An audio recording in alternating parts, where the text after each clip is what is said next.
Top quality और consistent performance के लिए सिर्फ सिल्वर पंप्स। टॉप क्वालिटी और कंसिस्टेंट परफॉर्मेंस के लिए सिर्फ सिल्वर पंप्स, नाम याद रखना। आंतरराष्ट्रीय अंमली पदार्थ विरोधी दिवसाच्या निमित्ताने अनुषंगाने आज ठाण्यामध्ये मोठ्या प्रमाणात विद्यार्थ्यांची रॅली काढण्यात आलेली आहे। मोठ्या संख्येने विद्यार्थी हातात फलक घेऊन ड्रग्स मुक्त भारत अशा प्रकारचा नारा या ठिकाणी देताना आपल्याला पाहायला मिळतात। हे सर्व विद्यार्थी जे आहेत ते या ठिकाणी आज आंतरराष्ट्रीय अंमली पदार्थ विरोधी दिवसाच्या अनुषंगाने सर्वच एकत्र जमलेले आहेत आणि ठाणे गुन्हे शाखेच्या वतीने हा कार्यक्रम ठेवण्यात आलेला आहे।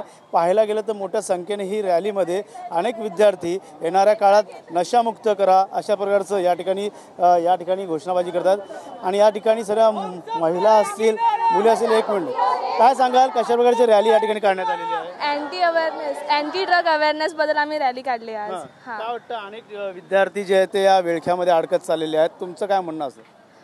खूप वाईट गोष्ट आहे ड्रग्स करणं, तर आम्ही तेचसाठी अवेअरनेस करतोय की हे सगळं नाही, ही गोष्ट नाही केली पाहिजे। नक्कीच या ठिकाणी विद्यार्थ्यांमध्ये ज्या गोष्टी करतात त्या केल्या नाही पाहिजे असं देखील या विद्यार्थ्यांचं म्हणणं आहे। पाहायला गेलं तर मोठ्या संख्येने ठाणे गुन्हे शाखेच्या वतीने या ठिकाणी ही रॅली काढण्यात आलेली आहे। त्यामुळे नक्कीच मोठ्या प्रमाणात ही रॅलीचं जे आहे ते स्वरूप आपल्याला पाहायला मिळतं आहे। त्यामुळे येणाऱ्या काळात आता नशामुक्त भारत असं अभियान आता देखील अनेक ठिकाणी राबवताना आपल्याला पाहायला मिळत आहे। कॅमेरा अथर्वसह गणेश सोरा, TV9 मराठी, ठाणे।